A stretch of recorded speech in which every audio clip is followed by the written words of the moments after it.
Paul, you believe that's what we're being.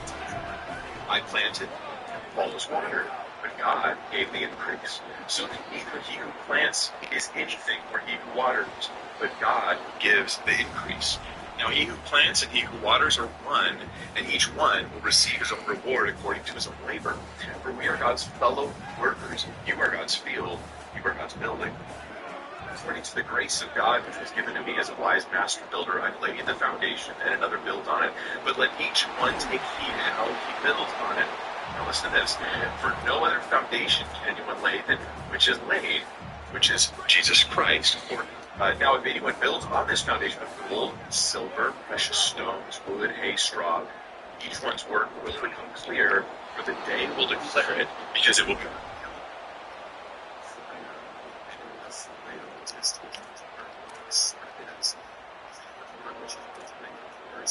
receive a reward.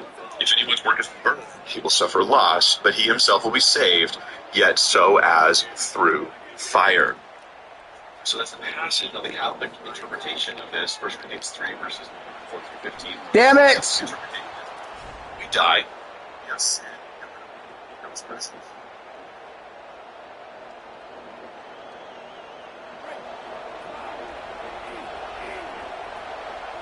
Gosh, damn it.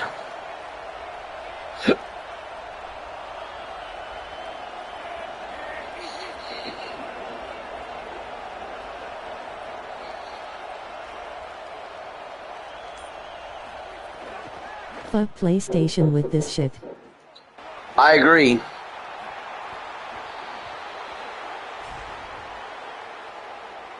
They've been good lately, but you know, they're getting kind of ridiculous today.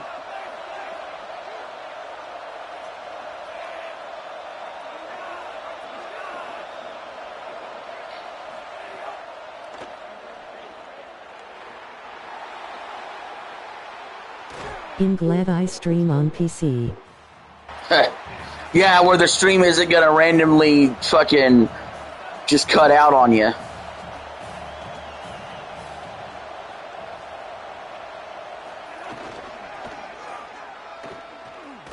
Well, especially it sucks for the people that might watch the archive. I don't think I have a lot of people that watch my streams like after the stream, like in archive form. But for those that are watching the archive, they're probably like, why this end here in the middle of this great game?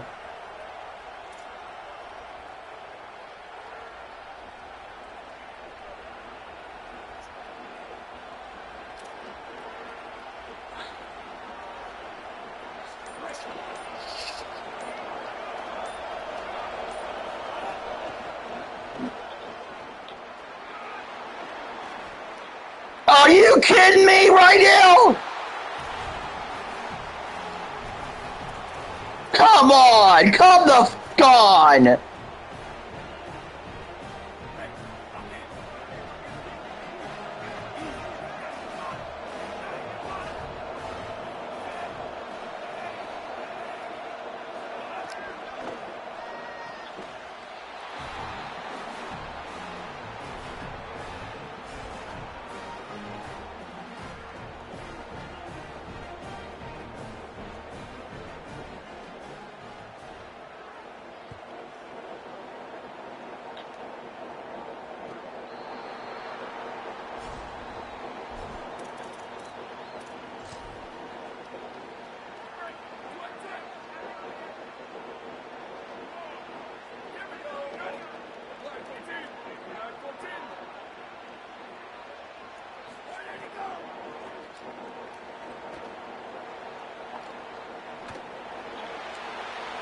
There's a flag.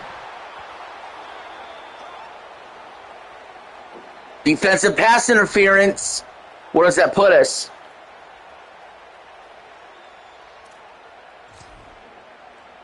"77-yard field goal." Oh wait, duh. It's not. Defensive pass interference is not a spot foul in college. It's 15-yard penalty.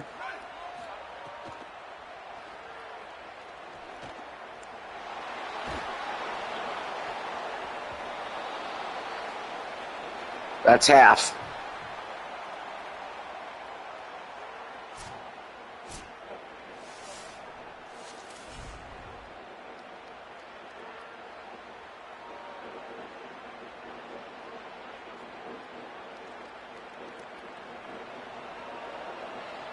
guess what it is?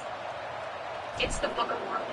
Tap the link. Can you guess what it is? It's the Book of Mormon. I get that ad all the time. It's out on his own channel.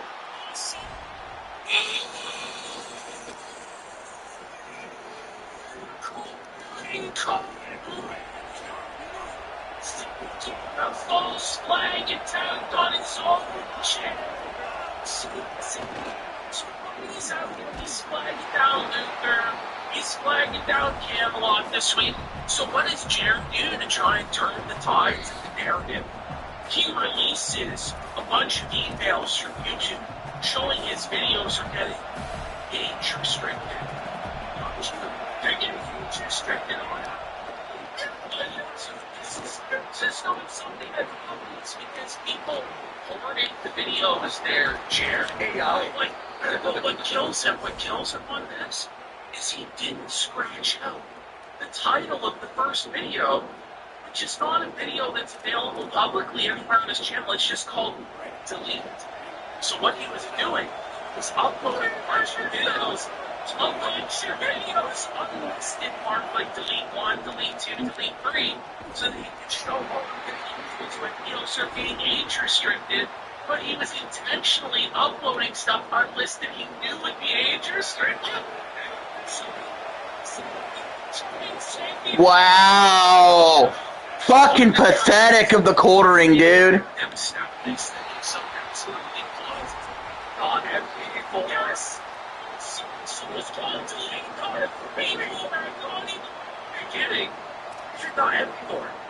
I'm pretty sure you.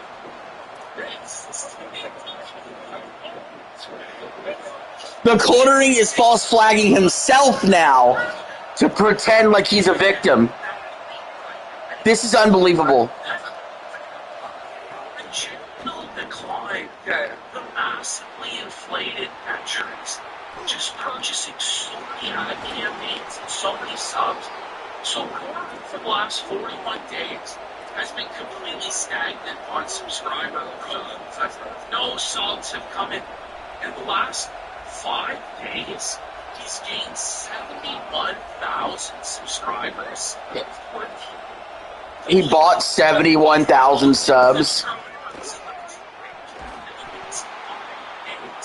He's apparently getting 1 subscriber per 40 views. This is impossible. It's literally impossible for these numbers to be happening. Even with the ad campaigns that he's purchasing on his videos, it's just total desperation over there. Like by Gale and Mary, it's 100% that's what's going on in the videos. It's like beyond right.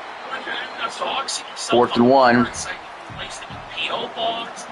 That's now against the terms of service. And he's having issues. We stopped him? We did. We stopped him. He went for it. He thought he could just go get it real quick. We stopped him. Maybe should be able to put up a video of something like that in radio antenna jam. TOS is exactly where it should be, and it should protect the AC So check the stream sniping, the big debate, the great debate today. Stand this away in the swirl in the sun, and swing. And all the show. Now he's saying this. Stand this up. He's like, pop up. It's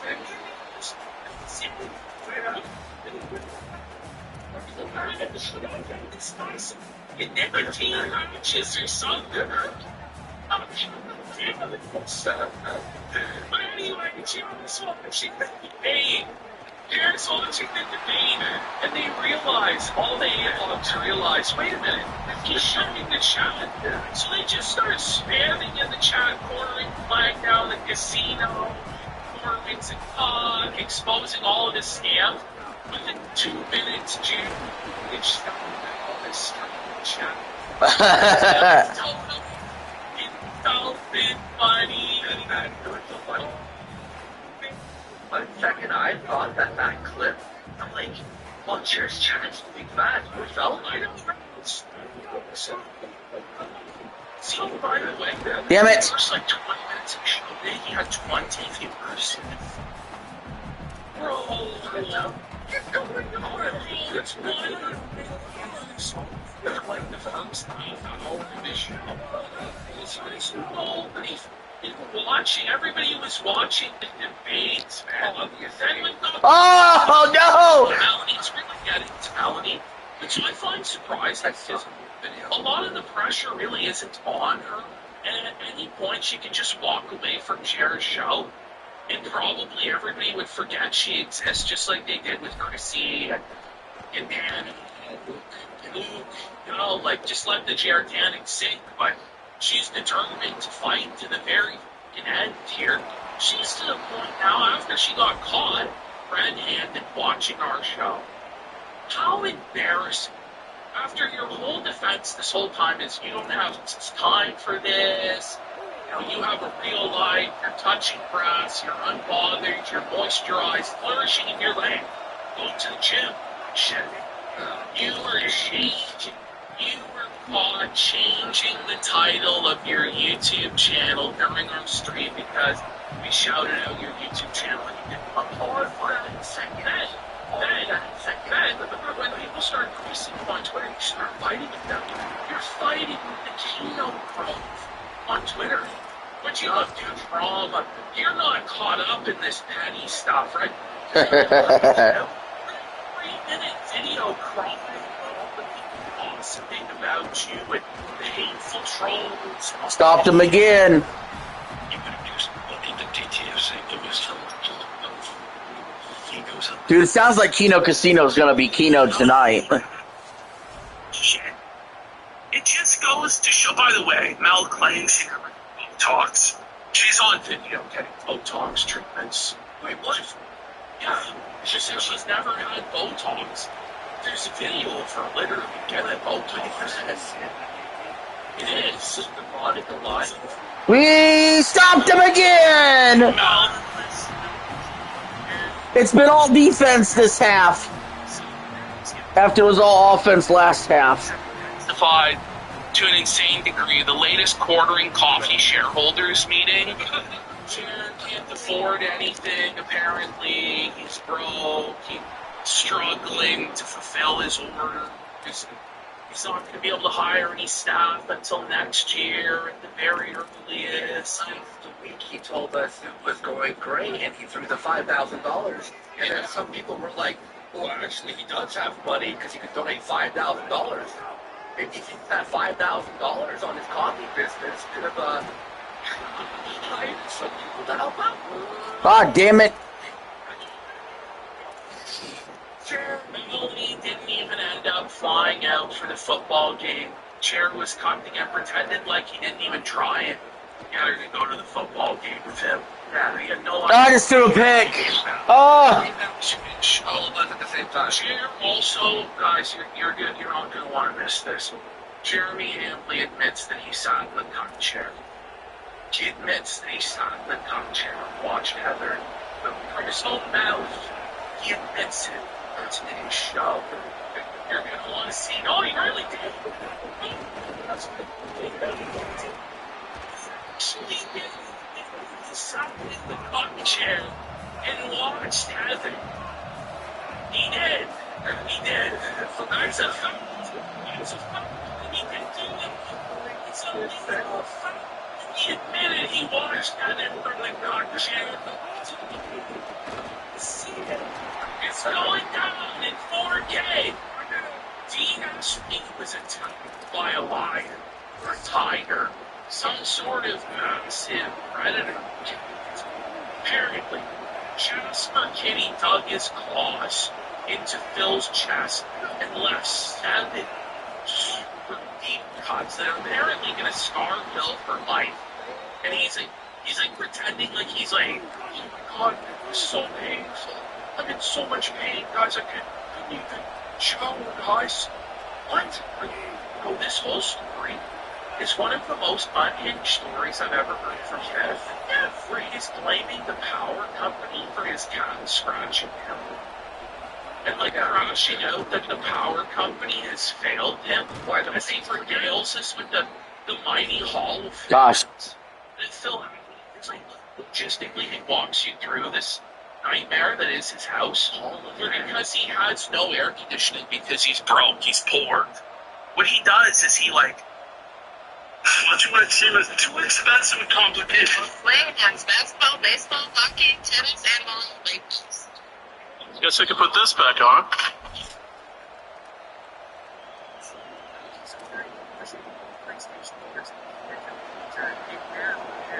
Looking for ways to shove advertising in front of you too. Right, the consoles, games, paying for PlayStation Plus and buying DLCs. Damn it! PlayStation Store still is I've actually given up Apple, and 22 straight points in a row. This shit just gets ridiculous. I was at 17 to 8 at one point. Has a new job listing for a director of client partnership sales, and the whole job is basically about growing Sony Interactive Entertainment's advertising business and bringing in brands that have absolutely nothing to do with gaming. Retail, commerce, financial companies, telecom, entertainment.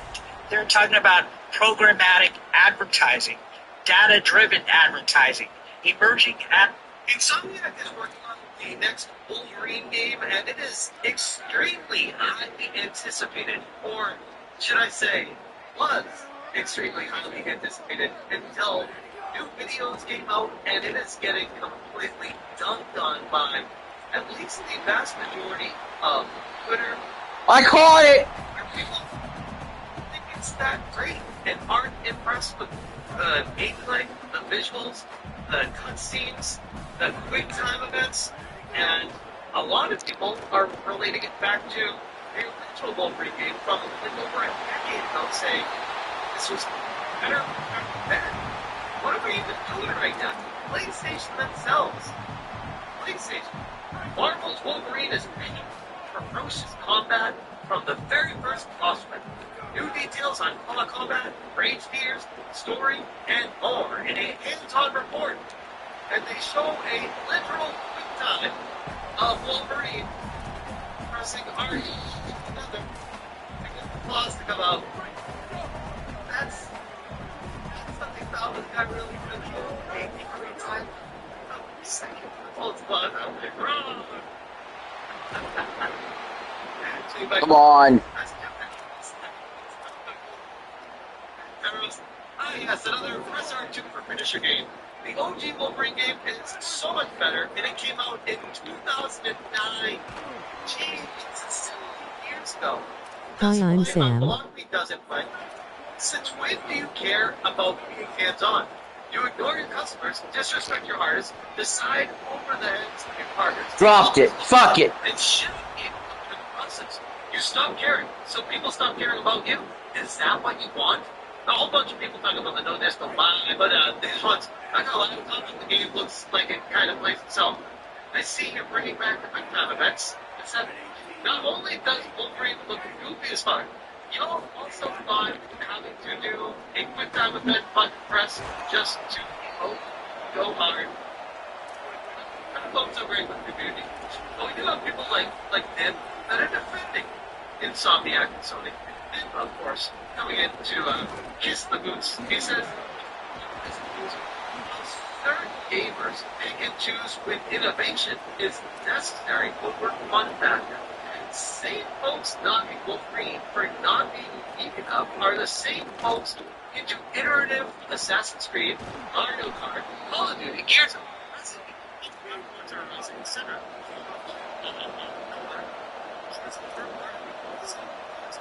Your Pokemon games are more fun than Insomniac games. People are shitting on Wolverine because of lack of innovation. People are shitting on it because it looks boring as fuck. Which, to be honest, it's a trend that I've noticed in many of my lives across the board here. Like, Thunder, one of the biggest figures that Sony has. Here's your first look at a seminal boss fight in Wolverine. I think, if I'm wrong, I think this was the guy that posted the video opening up the big state special edition stuff and showing off what he got there. I think that was the same same time. Forgive me if it wasn't him, but I'm pretty sure it was.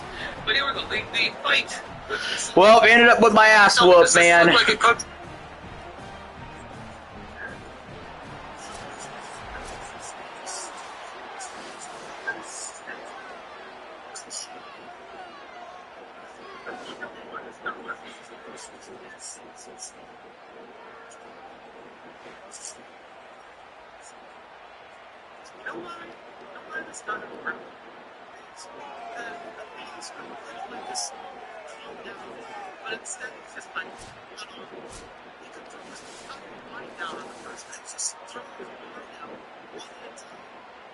Slowly, monotonously, but then it's a video or it's a moth, but it's like it totally takes you out of the moment when it looks like this massive creature could just come down and just destroy you. It's like, no, it's gonna just one arm and just randomly miss you over and over again. It's like, this is the best you got.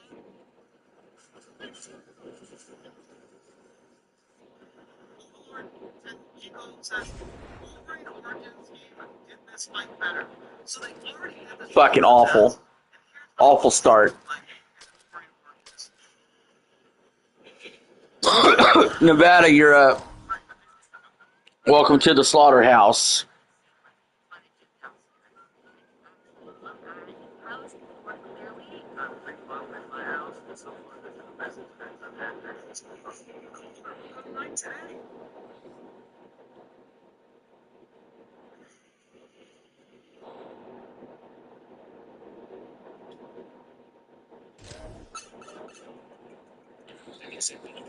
Meters has like 3 or 4 seconds because it's such a short distance, right? He's the fastest man on average on the script.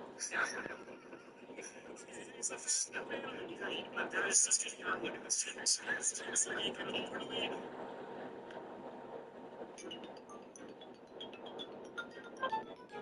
What to expect from Zelda's 40th anniversary? You switched to the voice for the week of August 14th, 2026. I'm Logan Play, joined by the return of Seth Macy. It's been a month since your last on the show. Welcome back, Seth. Can we get a fucking win, please? It's dangerous to go alone. Should be, maybe. GameCube. It's good to see you guys. Nintendo GameCube. Yeah, GameCube. I hope you win. It's really fantastic. You can go check it out. But we're going to start with Zelda. Thank you, I appreciate that. It is starting to heat up. We're getting some leaks of potential special edition consoles, some more leaks of casting for the Legend of Zelda movie, which is out next spring. So I thought we could just maybe take stock for a few minutes and talk about what we know and what we want from Zelda's 40th anniversary, which we're expecting to kick off probably next month if history is anything to go by. So what we know is that The Legend of Zelda Ocarina of Time is still coming this year. We don't have a date yet, but in last week's investors call and their little upcoming releases calendar, it still said Still Zelda Ocarina searching. of Time is going to switch to Go to the in stores. 2026. So let's just check. Yeah, I wish that you just played random people the whole time. I hate that they promote you on class ranks and all this shit. I'm over that shit. GTA's got it. It's like a bed. I'd say that's a bed. This is nightmare scenario. Passing house. I'm so sorry to do GTA guys for the next 20 months, but you know, Ocarina Time's right there. I guess I'll just I'll see myself out. Yeah, I am somebody who I'm not young and anyone's young if you're everyone's excited for GTA 6 and I'm not going to play that game. So Zelda in November sounds fantastic. I just feel like this all the companies out there, Nintendo would be the only one be like, here, GTA, yeah, it's not here. Compete against them. Yeah, well, actually, if there's some mistakes that we to look at this stuff, to be sure, and this isn't like leaked information or anything, this is just people putting some pieces together. Briefly on Nintendo, you can start saying with me for a second, we Air Riders and Gummies. that is not released yet, or have not been dated yet. We're dated for November 12th, which is a Thursday Do in you eat November. gummies? And Nintendo typically releases the same thing as a I eat gummies. game. King Game came out the same answer, for example. And so this happens all the time. And so this Thursday in November, Nintendo is releasing games on Thursdays now. Is it I eat By the way, gummies. it was only there for a couple of days before they scrubbed it. It just makes sense that it's not I know you said you're not going to play GTA 6. This is exactly what the GTA 6 did. Dewey Paley. In the sky in the back Do of we this, play? image they used to That's what I think we expect Zelda to come 12/15 is the Thursday before GTA 6 Do we comes out play? next week. Do you think that's a problem? I think it's no, I don't think it's a problem. Are you kidding me? The people who play who are excited for Ocarina of Time are not playing Grand Theft Do you Auto have a 6 unless they're PC? people like me. And I'm stupid. Like, I can do it in a week. That's plenty of time to get into Ocarina. And the nice thing is when I have a copy of Ocarina and I play, I lose myself to GTA. No, I don't have a PC. That toy, I would throw it in the pile. I just come out the Ocarina. It's right there waiting for me. Remember there was one set of footprints in the sand? That was the release I gotta have a PC. I'm fully capable of playing multiple games at the I same mean, I got a Chromebook. That's what I record video on. It's not a real PC. 100%. Like, I actually last time in a 3DS playthrough to play a different Zelda game recently, or two different Zelda games actually, and I jumped back into Ocarina, so I'm fine with it. I think this thing does make sense because it gets them ahead of Black Friday, which obviously they want as a big boost for brand new console owners, like Switch 2 people, who want to switch to it, but haven't gotten one yet. And there's a potential Zelda one out there. There's a bundle or something. That's really smart. Like I don't know. Like it makes me happy to think about like kids getting a Switch 2 for the holidays, and so that's when a lot of that shopping happens. It is in that window, so yeah, that makes perfect sense. Yeah, and they're on different platforms. So GTA is on Xbox and PlayStation. Switch 2, which is new people. We stuffed them. All the time. Switch 2. I think they're the two strength games. They kill all the shit. They've got GTA. It's a great time. They make like the remake of the most great game of all time. I think it's great. And everything else has moved out of November. Because those two games and everything else. It's of interest. The David Brooks. We got it. Everything I said. Except there's the Godzilla as a remaster. So yeah, that was on GameCube. Love that game, and which actually like people are really excited for that one. Like it's doing like there's just the trailers for it and stuff like that have a lot of views. Ah, my fucking tendonitis. It's like and then GTA 6, like that. Yeah. This is a conversation for maybe not our show because it's more relevant to other platforms. I feel like everything in September and October, there's dates that will be fine. Surprise. And the first 2 weeks of November, and people are going to be like just hyped for GTA. It's like so big. I guess it's probably going to be Zelda. I feel like Zelda should be this week or 5th or 6th. Yeah. No, I actually, I think even for some of these, I'll say the opposite of you, Logan. I think for some of these things, like people aren't going to buy any games for GTA 6 because they're like, I'm spending $100 on a game, as you know. And so I do think that is not necessarily a problem for Nintendo, but it is like any money that people are putting into something for the time they plan on putting in something, that is all a battle of resources, right? And so while Nintendo, is not, they don't have to deal with this game, it's not on their platform currently. Come on, man. Never be. I think really funny if they announced that GTA 5 was coming to Switch 2 the same day. They're just like, we do this, so that, and I think that would be new to a lot of Nintendo people. But no, I do think that, like, anything within a month or 2 or 6 weeks even, of GTA 6 is going to have to compete with time, money, resources, all of those things. So, like I said, He's had the ball the whole fucking game. But yeah, I hope people find the time to play the cool games because there's going to be a lot of really cool games this fall, and I hope they don't all get just trampled by this gigantic thing. The number is so crowded. It is. It really is. I can't remember what game it is, but Devolver Digital it's releasing a game on the same day as GTA 6. Right. They like actually pushed it back specifically to release on. So like shout out to I love Devolver Digital. They're wonderful. It's only coming for 12 and Nintendo Switch 2 console from controller. We're going to show the images on screens. I think so. See.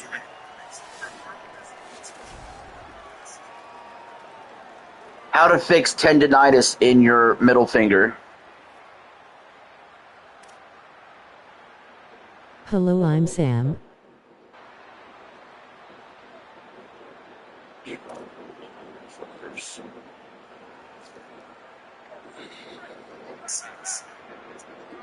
Which is on screens. I think care about things like this. Given it, but there was some images surfaced online this week of a Switch 2 and a talk inside of Georgia from a controller.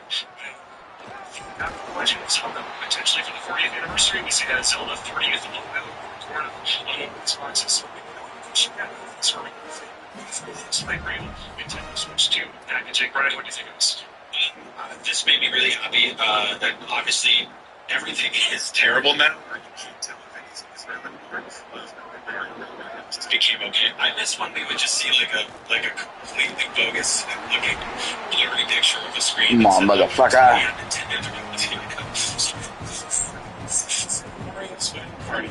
Hi, I'm Sam. That's right. Brandon. I think what made me excited about this was it's just a small thing, but there's a 40th Zelda anniversary logo on it, and assuming that this is real, it would be our first time actually seeing this, which is crazy because we have talked a lot about the 40th anniversary of Zelda. How much we love this franchise, what the future of the franchise looks like, and all that stuff. But I realized that, there's never been an official logo for this thing yet, like they did with the Mario 35th and previous ones before that. What's cool about this is this, it's hard to see, but it's got the little original Legend of Zelda Link sprite doing a sword stab walking across the logo. And that makes me happy because it makes me think that they are not just going to celebrate where Zelda is currently. They're going to maybe do some cool stuff that celebrates in the past, not too much, maybe I'm switching the past, but if there's anything that they can do that's sort of like the Super Mario, what was the Super Mario? Do we play? Delisted so anything that sort of like takes classic old school NES Zelda game and brings it back into the limelight again, any sort of like thing like that would make me as an old guy that grew up with the original Zelda as one of my first video games so happy. So what you're saying is a NES Zelda 40-man battle royale. I will take it. I saw somebody made like a fan mod of like a 2-player version of that game like just recently. And it's like, yeah, you can go through the whole game with Shadow Link and regular like that. Okay, cool. Like, nice run back, but like anything official would be awesome like that. Just like all the merchandise that could come with it, like, toys, apparel, like art books, anything that's sort of physical, tangible. Like we know Nintendo's one of the last companies that still cares about that, right? Sony. So it would be cool if we had anything along those lines. Yeah, right, cheesy. Are there Michael books? What do you think of these special edition? Are there Michael books? Yeah. I'm inclined to believe they look legit. If they're not, I'm probably going to look for the Switch 2 anyway. The controller, I might have to skip for. Like the design in as bright and the back with the retro, like on the back. I like the triangle design. The emblem's really great, so yeah, I'd probably go for that one. I'm gonna go the like summon from Snake is cool. I think that's neat. Yeah, it's just a lot of fun here. So this controller that makes me believe that this was a game thing. First, I thought it was fun. So the Zelda franchise that should be built like making GT Adventure. Do you go to Miracle League?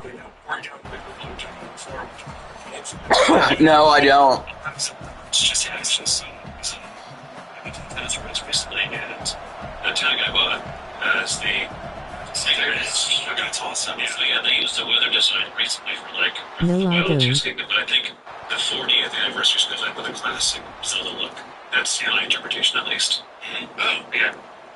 It's also that secret sword, so there you go. We're going to talk about that game later. So, yeah, that's great. Yeah, it's just surprised. So September 17th, so that's like this week, March released for Zelda. That's the same day as Red Bull, so just about series of William on the same day as Red Bull. So that's been like 2 years in the making. So that's what I mean. Keeps getting reports last week.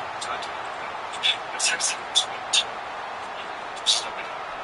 this was saying this last one. So this is saying this first episode. So everything from since they announced it was which I still think is the wrong choice. I loved. I think this is the best so far, the best case scenario for this direction. Just casting some characters, casting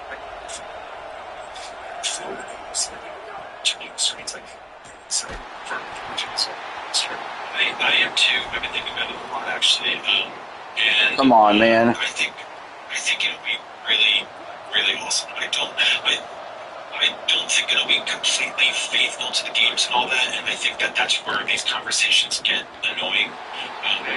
Because I think there are some people that want this, they want this one replica of a thing that they've played already a million times, that they can watch a Let's Play of, that, has raw maps where there's two things.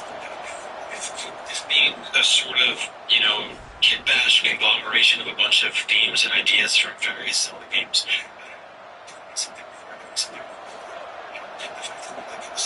Was, Zelda's mom, a character we've never seen in any of the games. That's exciting. You take the source material, bring something new into it, and I also think that, there was a good thing to it was to and people were like, it's not that actor's job to be a time travel and to time travel and to be a complete expert in the source material. It helps, it's cool for sure, but it's the writer's jobs, it's the director's jobs. Yeah, it's the person that is trying to get. I get ball in the second half, so with the points. From the games or to create something that feels symbolic of the source material in this entirely new medium. That's what matters. I don't it was the same thing when people were like, Pedro Pascal can't be Joel in The Last of Us because he's not a gamer. I'm like, I don't care. It doesn't matter to me. I've been in so many interviews with people where I'm like, oh, do you play video games? And they're like, no. And I'm like, oh, okay, cool, moving on. So yeah, I think that I've seen a lot of conversations about the Resident Evil movie, same deal, where people are like, this isn't an exact, how come there's snow and cell phones and stuff like that, and it's I don't know, take some creative liberties. Obviously, that can go in really bad directions, right? I reviewed the live action Super Mario movie a couple months ago. It's still bad. It's really fun. It's got a bunch of great ideas in it. It really swings for the fences in some very bizarre, creative ways. And it's probably the best looking live action Super Mario movie we would have gotten of that year from anyone. But it's also kind of a hot mess in a lot of ways. And you can like it for whatever it is, but it's not the games. It's not trying to be the games. I think the best version of that are the recent animated Mario movies, right? I think that they capture a lot of that. And so, yeah, I don't know. I think this movie's going to be really cool, and I think a lot of hardcore Zelda fans are going to reject it. Not saying that they're wrong, but I'm trying to go into it with sort of. You mentioned the recent the people. Hello, I'm Sam. Hello, Sam. Resonate with that much. So, tell the story because it's never going to reach that. It's not going to be the same because you're not in control. It's not going to have the same cutscenes and actors. It just can't replicate. Every time you've seen movies try and do that with game actors, you just go, it's that one scene. It never really reaches those heights. So I'd rather someone go like, what are the themes that we can't translate? And so when they're mentioned like, oh yeah, he's not going to hold on ammo, he's still getting 30 more. It's like, he gets it. That's Resident Evil. It's going like, I have 2 shotgun shells, and there are a bunch of zombies, or what am I going to do? Like, that's what I want to see. So I want to see a Zelda where it's like, one of the themes that these games evoke and how it translates that to its own story, not just having, hey, remember Rudo, remember King Zora doing this? We got that too. And it's like, yeah, sure, that's an torch. Torch is real get lit. Yeah, let's get that, like a bunch of songs. Like, if that's what you're looking for, like Mega 64 does, it's very and so I don't know. I think that this is going to be like a beautiful and fun and cool high fantasy adventure movie for young adults. And that's like, Come on. with those expectations, I think Get a stop. what it's going to be.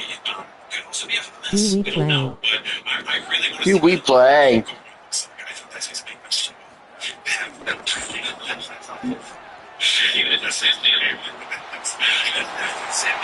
Wow, guys, what the hell is going on today, bro?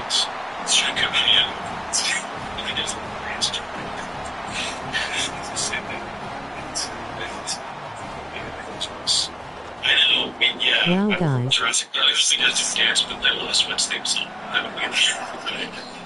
Oh, man. We gonna go winless today? Seriously? Looking forward to it greatly now because I'm not tempering my expectations, and I actually have no expectations that it's going to be good or bad. Like, I just saw the new Spider-Man movie, didn't know anything about it, didn't think it was really gonna The fucking skill-based matchmaking has been crushing me. Is to not care. Just go in and take it for face value, and if it annoys you, it annoys you. But I mean, the fact that they are doing this on location in New Zealand is like I was saying, like there's no green screens, there's no blue screens, whatever. That is so important to a movie like this. It has this great sense of scale. It's not going to have that boring lighting. It's kind of lived in, which is what I've said a million times. What I love so much about Breath of the Wild and Tears of the Kingdom is those lands feel lived in. And this right here, just this photograph, that looks like a real place, probably because it is. So I am excited for this one, and I hope they can do it. And it feels like things are building towards something that is going to work. But it would be so easy to just get a little arrogant, a little cocky, maybe call it in, or maybe take some liberties that don't necessarily make any sense, that they're just going to make everybody mad, including like normal people. Just the normal people are when is this supposed to come out? Is it February? Is it spring? Is it spring?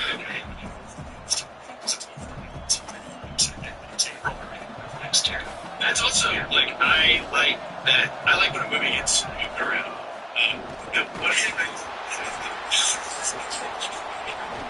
of the worst things that has happened to Oh my God. in the last 10 years is when in Hall H they say here's the exact thing it's going to be for the next 5 years, and then the VFX look terrible because they're rushed and everything is just kind of soulless and corporate and cramped out. And so when a movie is able to be a little bit more flexible, like Oh my God. either doing is it's going to be a lot of Oh my God. is I'm really interested to see what Miyamoto's involvement is with this film, because I know he plays the game great. I was just going to say, it's faithful, a delayed game is eventually going to land a movie that's having its release date. It's past forever. Because I think that his philosophy for the Mario movies makes sense. Those, I don't know if it necessarily fits specifically for Zelda. I feel like Zelda is one of those worlds that you sort of need to sit in. Like I think it's gotta. I think the pacing of this movie needs to feel deliberate in very different ways than the Mario movies do. Mario movies to me have always been like a series of really fun vignettes, just hastily put together to create this frantic thing that basically it just bombards the senses, and I don't necessarily feel like the Zelda movies need to match the sort of tone. I would like anything from them. We're getting fucked. It's like if you look at Lord of the Rings movies and stuff like that, like they are not necessarily just like hitting you off the bat with something crazy. Same with I think of like a classic like Willow, right? Like I think it has a lot of elements to it.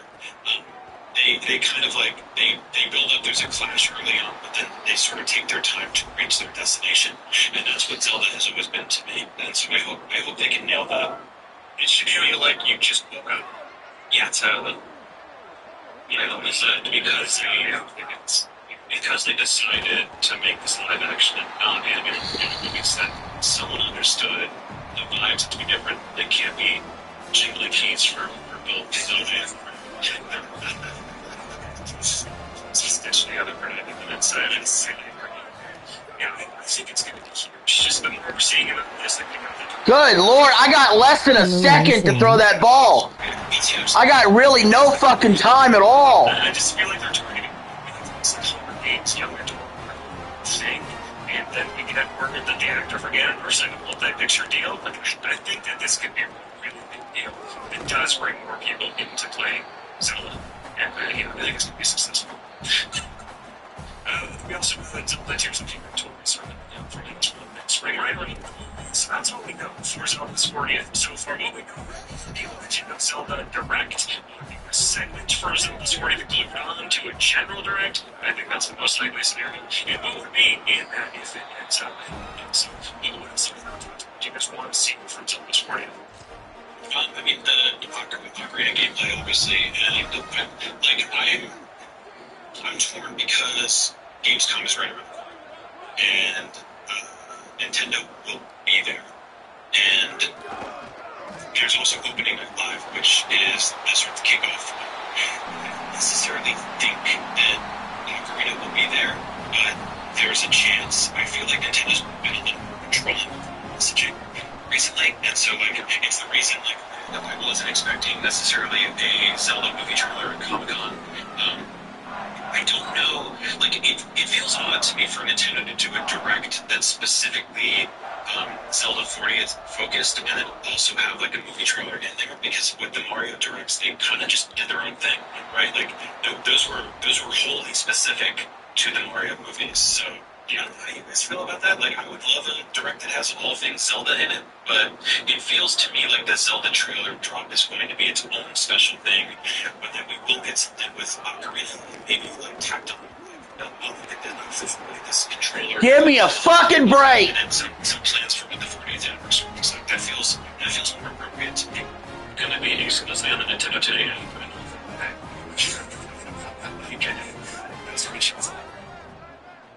Here are my thoughts. We're going to get an Ocarina remake direct, and the 40th anniversary logo is going to come up. I'm so excited.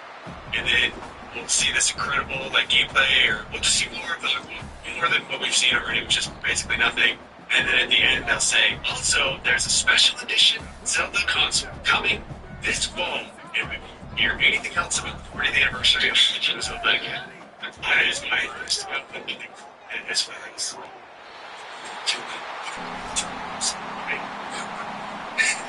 say it like this, I later on next episodes, but I really liked when they gave the Necrodancer devs the Zelda keys to the next have one. Yeah, if we could have more of those, hey, let's let some indie developers have their own Zelda spins, celebrate this 4th anniversary. Even if we just don't have any major games that beyond Ocarina of Time remake, I would love a lot of smaller stuff. Yeah, no, I agree. I'd love to see one smaller thing in a way that however they end up presenting this to us. I'm going to double down on what I've been saying for a couple months. I don't think Ocarina's getting its own 2020. That's actually a risky take right now, because it's basically the game's Splatoon got it, Star Fox got it, and most games are getting dedicated directs. But I haven't so I typically don't do that. I like to preserve this air of mystery with this franchise specifically. So the way I see it playing out is running back the same playbook from last year, realizing channel Nintendo Direct. 15 minutes of that was Mario, 15 minutes of it would be Zelda. I think we'll see a trailer for Ocarina with the release date. And I think that's it. I don't think we see a direct for Ocarina. I think we'll get over intro. I think we're going to see 8 or 9 more hits from Nintendo. So cycle for this game design, and it's really good. Tight-lipped, and then it's also I think 20 consistent to keep switching. He's in I that is the main thing. So I'm missing from this platform. And thing we keep it pretty like Mario 25, like for like I for a while hate and prototype show for GBC. You're gonna switch to something crazy that you can't see. I think that's Zelda Sport is, which and it would be interesting because they showed a trailer roll in to show off the cast in general. So maybe they're just like, hey, this movie's coming next year. Here is the YMCA. official announcement of who's playing it. We're going to show a trailer later this year. So that's what I think we're going to have in September. YMCA. Reception announcements. Yes, you love it here. Yeah, here it is. Dropped it. The figure. Miyamoto here, I saw a picture. Could you get some, please? Not real, obviously. Good advice. I saw something you showed me. Some details on this. There's another medium. Some strange person and two for games. This is me. Followed a different influence. So if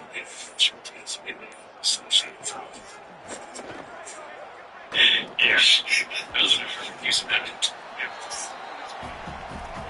So it's 40, it's like here we're on 20 for the answers. But I'm really careful about being there. I didn't rule that to the thing with it. The bars are one punch, that's what the capital one cap is here.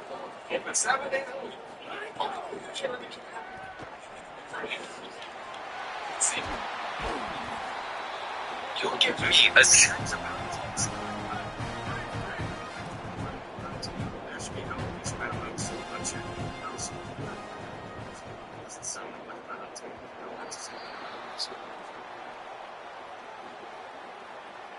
To this stuff. Let's turn back the clock now to Zelda's 25th anniversary. And the big flagship game was The Legend of Zelda Skyward Sword, and a younger brother of this game.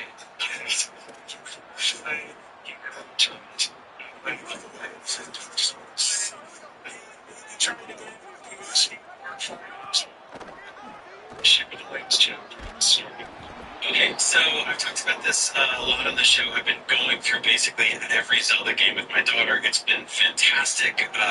We've played through Twilight Princess recently, Breath of the Wild, Tears of the Kingdom. We're halfway through Ocarina of Time right now. We played through Link to the Past, Minish Cap, so many Zelda games. They're all so much fun. Skyward Sword is the only Legend of Zelda game that I've never finished, and part of that is because when the game first came out, I borrowed a copy from a coworker in the office, the one that came with the gold Wii Motion Plus, I believe, right? And I got to that part actually. I got to the pirate ship area, and he was like, "Give me that back," and I was like, "Damn, that's I'm not particularly having the best time of my life here, but like this is starting to heat up a little bit." And I just kind of put it away. And I also, I had sort of negative connotations with it because by the time this came out, I was sort of over the waggle motion control thing. Not entirely. I think a lot of people were. Yeah, I think a lot of people were. And I think that, I appreciated the art direction in this game, but I think that the Nintendo Wii at the time was really starting to show its age in terms of its technical limitations. And I think that the sort of watercolor art direction was used to kind of obscure the fact that this was at the time a pretty low-res, blurry kind of game. And they used a lot of tricks to kind of hide that. Between that and the sort of small environments and the imprecise controls, I found it to be a very frustrating experience. And then someone literally told me to get back to them, and I was like, cool, there goes that. Fast forward several years later, and it comes to Nintendo Switch in the HD version. I'm like, this is it. Yeah, this is it. By the way, the birds on Link's head and shoulders. Huge laughs in my household. And I gave it a shot now. Yeah, in the movie, it's gonna be the whole trailer. I gave the HD version a shot, and I tried it with the Joy-Cons, and I tried it with stick controls. And I really still don't like this. And I think a lot of it's because, I'll be honest with you, the first couple of hours of this game are really frustrating. The pacing is really bad. Oh, I stole it right from him! The pacing is really annoying. It takes a while for this game to start cooking. And then I told him this year, I'm gonna play through this game. I can't have a Zelda game that I've never finished. Like, I just can't. And he was like, I was like, Comic-Con, and I was getting like crazy about the first couple hours of this game. And he's like, you're never gonna finish this. And I was like, I'm gonna do it. He's like, you're never gonna finish this game. And I was like, so Jada was like, play the whole game with stick controls. It's doable. You'll dig it. I like it a lot. And I just said, I played the whole game with motion controls. I love it. I love the game. It's awesome. You know, obviously everybody has notes and stuff like that. So I was like, I'm doing it this year, finishing Skyward Sword. 16 hours later, I finished Skyward Sword. And give it up. And I really like this game. I think that like this, it has highs and lows things on the game. But once you get past those first few hours, once you start like bouncing from place to place and exploring different worlds, getting these really cool new toys to play with, and conquering some of the best dungeons that I think are in the entire franchise, especially like I love Tears of the Kingdom. But coming back to a game like this and just seeing the sort of the last sort of classic 3D Zelda temples that Nintendo has made before moving on to the modern platform. It was really cool to experience those for the first time. And I completely understand why people are frustrated with this game and they don't like this game and it's their least favorite. I also completely understand why people absolutely enjoy this game and defend it to the death. There's a lot of team members and pacing issues or something. Hi, I'm Sam. That's right. Even Hi, you're Sam. doing perfect strike. Something I can challenge happening because that's how it's the same video games where I play, where it's like you push the button to attack and he attacks. Cool, done. In Skyward Sword, maybe. So, the way I circumvented that was I did a bunch of side stuff and I built up a bunch of hard containers and I, collected hard pieces. I got strong. I used potions and, files and performance enhancing drugs and all the toys it gives you to play within this game. And I really loved it. I think it's got some close fights. It's got some really great characters. I really like the personality of Link in this game. I think he's such a goofball early on. He's such a sweet, earnest kid, and he just really just blocks and goes crazy by the end of this. Like he's so cool. There's so many silly side characters in this game. Bruce, just a big hit in our household, which shout out to my friend Mike Drucker, who was on Podcast Beyond a couple weeks ago. He's a comedian. He worked at NOA at the time on the localization team, and he came up with the name Bruce, which is, I think, just the perfect name for a big, silly, goofy type character. Turns around on the good side. I think this is a really special game. Do we play? Is that if you're like me, and you put this out to the side, or you just watch through those first couple hours, and you're looking for a 3D Zelda game to hold you over until the next brand new one or the next remake comes out, give Skyward Sword a second chance. I cannot believe I'm saying that, because I really dislike this game for the longest time. This fucking sucks. I have changed my tune. I have so many things to say about Skyward Sword, except for the stamina. I think that stamina should come in this game. It's a useless mechanic. The fact that they have those stupid green line balls all over the place. This fucking sucks. Like, they knew they were wrong, but they just knew better. It doesn't help anything. I think it works really well in Breath of the Wild and Tears of the Kingdom, because you can expand it. And you can't in this game. So a fruit is a bad solution to what they invented. It's supposed to say Exactly. So, yeah, Skyward Sword, man. Good game. I really like this game. I don't think it's 10. I disagree with that. But I'm really glad I finished it. Yeah, no, I really, really like Skyward Sword, and it was kind of cute to see it was 10 that was HD. No, HD. There's other game tells me it's also the 5 meter. It's always the 4 Skyward Sword HD. And the most key improvements to the original that would make it so much more playable. The opening still better, streamlined it so much in the new version. Every time you turn off the game, you turn it up. You have to find it again. 3 seconds. Just working through for everything from every tier. You're in shower. I didn't want to teach one time. So it's just ridiculous stuff that they really cleaned up in HD. I still use my motion controls because I think for the stuff like that, it didn't work at all. And so I still think that the Asgard's are so Hello, I'm Sam. but there's so much good stuff in this game. And the show earlier this week, Hello, Sam. You go back and listen to an album you used to know so much.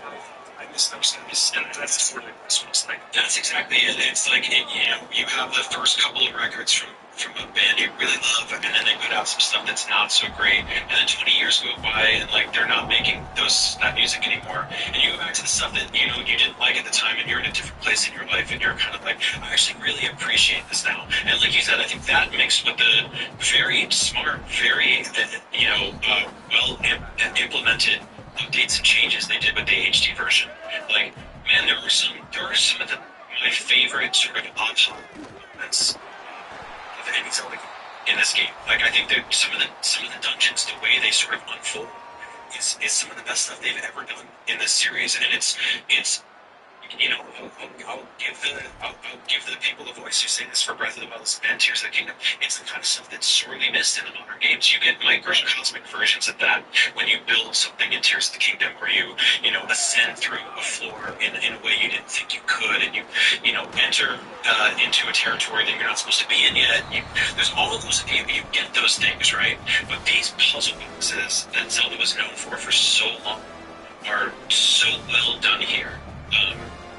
And I think that's something that, that's one of the things I was really happy I went back I miss Justin to experience, because Studios. there are things I do miss in the modern games as much as I love those modern games. It's missing, and this game does them so You well. miss Justin Studios?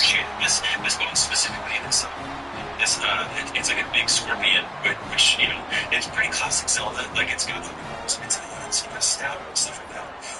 The way it unfolds, and the way you have to pull out, your vacuum cleaner or whatever, blow the sand away Yes. once he digs underneath, and then you're fighting him head on with his tail's trying to attack you. It's great. It's great. I think, exploring Skyloft is really cool. The whole thing with the goddess cubes, which are these big, bright cubes hidden all over. Every time you hit one of them with a skyward strike, it sends it up into the sky and unlocks a treasure chest, which either gives you rupees or a bomb bag upgrade or something. And it's a really cool loop. It's a very awesome sort of sub-game hiding underneath the surface of everything else, quite betterly. And yeah, there's just so much good stuff in this game, man. And I'm glad I got to sort of strike it off my list, and it's not playing so much for me. Yeah, bring it to I mean, that's something to get away from me, but I got tilted. Just getting mad at the whole, hey, what if we go through these little segments, we have to go and stealth through areas you've been through previously, and they will try and kill you, and it's really monotonous that we do this 3 times, and you're bored Hi, yet, I'm and Sam. I think I just put it down. Damn! I can't anymore. I need a break. I did come back and beat that, and I do this game balance, but I also think that, I agree that it Sam? has really bad pacing, not just in the start, but in the middle and in the end. But every time it's not forcing you to go back to where you've been before to do some monotonous task, it is really fun. And I'm one of those few sickos who has an unhealthy obsession with swords. So for the motion control thing, I'm Sam. I'm swinging a sword. Yeah, I love these fights. 56-3 loss. Especially I got an ass whooping. actual sword fights. These are top tier. I love this style. No, you're spot on about the pacing. I don't want to diminish that at all, because I do think it feels like Where's a product of its Matthew? time in Where's Mark? terms of when people started conflating the value I don't of a know. video game with its length. And it feels Player like of the someone was game.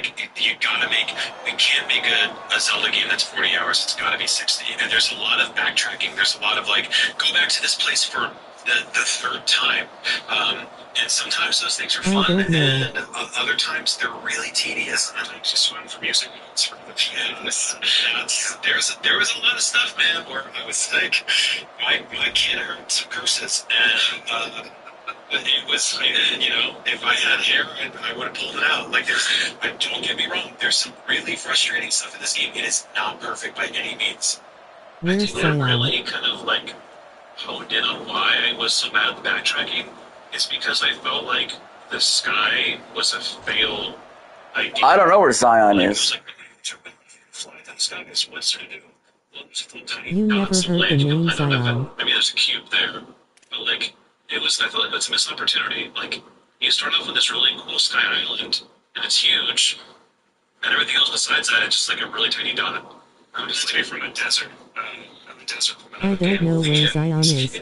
So then eventually, years later, Tears of the Kingdom, Sky Island's gonna run. But yeah, I'm just kind of like, I wish instead of having to go back to the forest, I could go to a cool Sky Island. Fuck. But I still have very, very fond memories of this game. But I think Can I talk to way Zion, back in the please? day, I was part of a stream. Zion, where you at? These like charity events every winter, and we did one for Skyward Sword. I think we called it Still Christmas. Like the guy who really was an amazing guy, he would find ways to mod the game to put this in home place with like the most insane like buy-in donations, so that you can change the link's tunic color, you can change the you can hook up to any distance.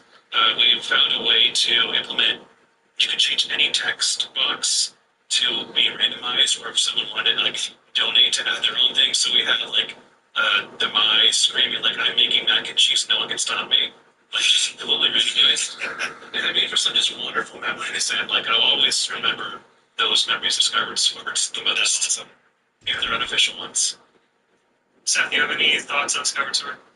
I mean, hearing Brian talk about it, go back and revisit it, I have some photography here, so I thought, actually, it's Nintendo Land in there for some reason.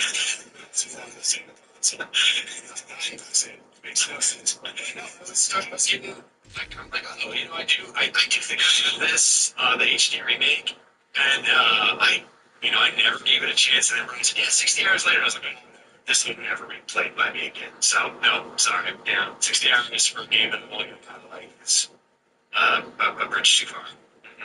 It's such an interesting game too, because I get why people didn't like it at the time, and like we kind of mentioned, going back to it in this post Breath of the Wild world is so interesting because the three pillars of Zelda are exploration, combat, and puzzle solving.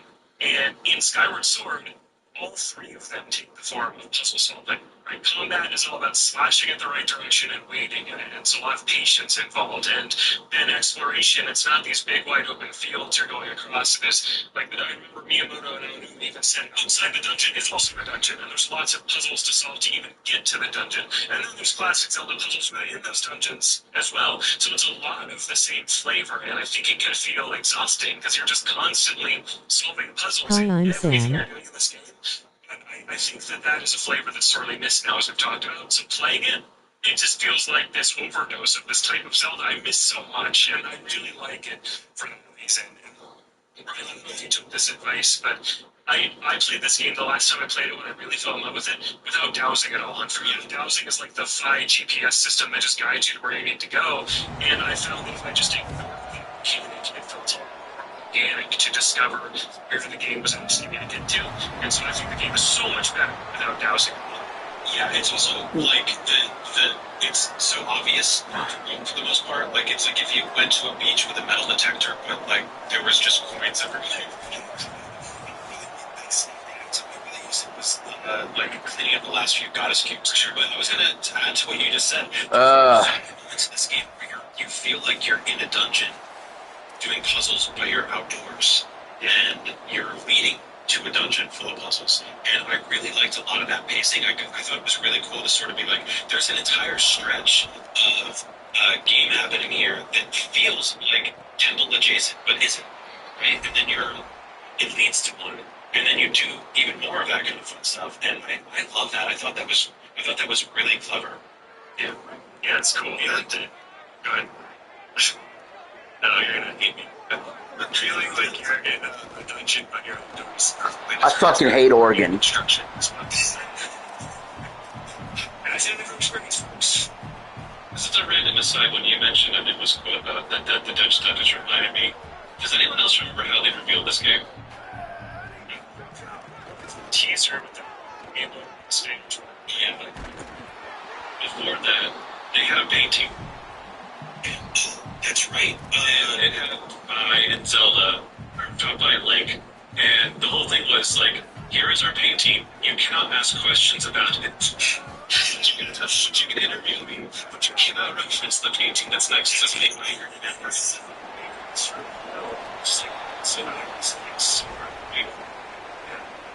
Always like, we won't talk about that.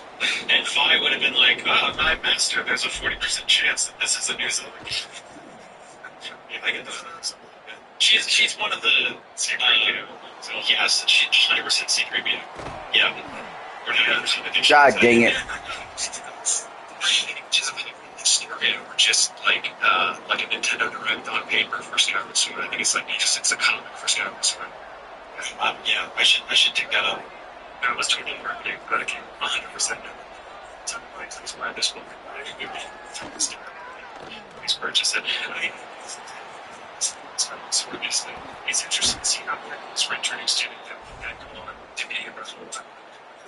Way. And stamina is one of them, used to much greater effect in reference than actually a puzzle of, well, if you can figure it out, you can climb up this mountain. In Skyward Sword, it feels pretty half-baked. And then there's upgrading items with materials that you find throughout the world, and breakable shields that you need to replace, and the sailcloth, which is just used as kind of a failsafe so Link doesn't die, but like that was first in Skyward Sword. And you just see these little claims of to become greater in a game 6 years later, which is another fascinating reason to revisit it.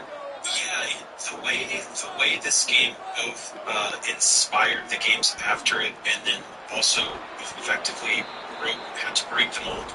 Yeah. In a way, like this made them stop the 3D Zelda factory permanently and go, wait a minute, what are we doing here? Like, is this as far as this idea can go? And I don't necessarily think that it is, right? I think there's still ideas there, but like, I loved the item upgrade stuff in this game. Like, I thought that was such a fun move, was going out and hunting for resources, coming back and getting a meaningful upgrade to a weapon or a tool that I had. I thought that was great, and yeah, like all of that stuff. Like, it was funny using the sailcloth in this game because it's so much. Hello, I'm Sam.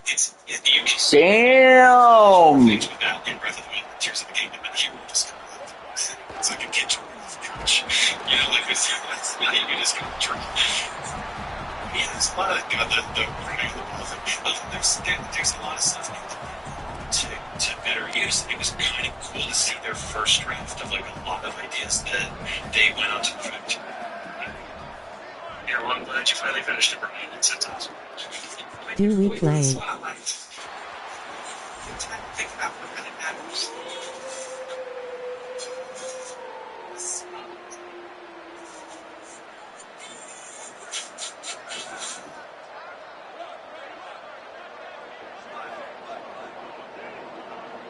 Ideas that they went on to perfect. Intercepted! It's a game that is out next month on September 17th. Brendan's been playing a ton of it. It's Fire Emblem Fortune's Weave. I already mentioned Brendan's review up on IGN right now, but I messaged you earlier in the week and I asked, so how's Fire Emblem? And the first thing you said was, it's a little overwhelming. Hi, I'm Sam. This game, it just seems absolutely freaking awesome. Yeah, it's been quite a awesome one. I've like barely dipped my toes in. Like, I think I've played the first couple of chapters of each of the heroes. The movie they showed out last time, the direct they had, which kind of like laid out how the game plays, they kind of tilted things a little bit, so it looked confusing where this takes place with the player character Veshmo in this ruined land.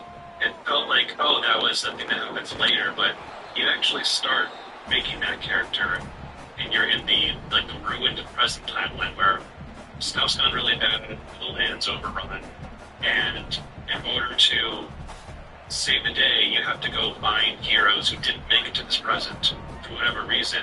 So you go back in time, and you then go down one of these 4 story paths, and basically at some point you are helping them survive so that they can assist you in the present to go meet the final big bad. And it feels like they kind of like took a little like Breath of the Wild Tears of the approach of like, you could technically try and just go out yourself, and I think they showed in the trailer like getting one shot by a dragon. Like, yeah, that is a thing you can do. I don't know if you could actually win, like in the same way in Breath of the Wild, where like if you just dodged everything with a little stick, could you win? Maybe. I don't know if that translates to strategy is because I got two shot by that same dragon. I tried it. But it is, I think the whole point of this game is you're going through each new story pass, and if you do one, you have a hero's army with you. And if you could one, you could then go ahead and do the other three paths and keep evening those odds. So it may get easier, or there may be other challenges if you try to go the whole group or just one of those paths. Whereas with Three Houses, you just did one path, and that was kind of it. You went back to try a different one. This game is kind of changing the way that works. Most of it's flipping around, where the beginning is all about individual story path, where the ending seems Damn it. obviously, but the ending seems to be the culmination or like the funneling of that pathway. But so far, those intros have been really, really fun, and I think a lot of people kind of didn't like that aspect of Three Houses, where you had to go do the whole school thing for each of those paths, and it took a while because I think the game was focusing on the player character Violet's story more than the different houses you join with. So it was like, okay, I've already seen this, I already know what's going to happen. Let me get to the time skip where like the political imagery finally comes in. But in this one, you are starting in some very different places. For instance, with you're like in a little tiny village with your childhood friends, and then your dad takes you to the capital after some, stuff starts happening. You get to the capital, he's in prison, you have to find a way to save him. Dietrich, on the other hand, just watched the movie somewhere and is like, I want to kill everybody I find. And it's like, God damn it. Each of these hero paths literally they focus on the characters more than the overarching. We're just getting absolutely just destroyed today. Motivations. And I'm really invested in them already. I love I picked Len as my first character to play through. She's like a dancer, musician, and she's basically has her own like Arya Stark hit list of I need to murder these people because they ruined my life. And I'm like, okay, and she's kind of like, oh, a little bit psychotic, and like I like that they're not shying away from that. Like even if you're looking at like past Marvel protagonists, they all kind of like get that similar like, I want to be the hero, I love all my friends, we're gonna win together. She's like, no, I want to kill everybody. You wrong to me. And like early on, and like, oh, so I'm kind of worried about you, Letta. You seem a little with murder as your friend. I don't think this is a good idea. I don't believe we're friends. Like, oh, cool. like I'm sure she'll warm up eventually, but they're not trying to make like these people have very different motivations. And I love that they're not like trying to like just wash away like, oh yeah, she's gonna be great. Like the supports have different context because she's really focused on it. I kind of want to see can her friends or can the player character kind of pull them out of that as why she never survived to the present time. But yeah, there's just so much of this game you can be in the story paths. There's the new open world you can kind of traverse, almost like a board game while you're.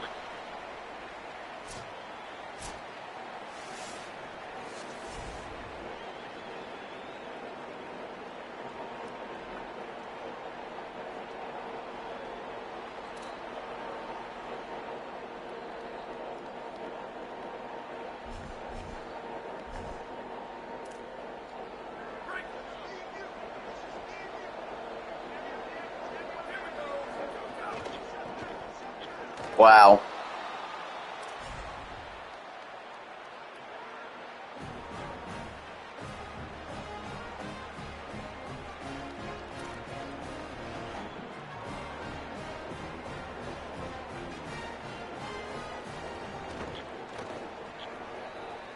We're down 14-0.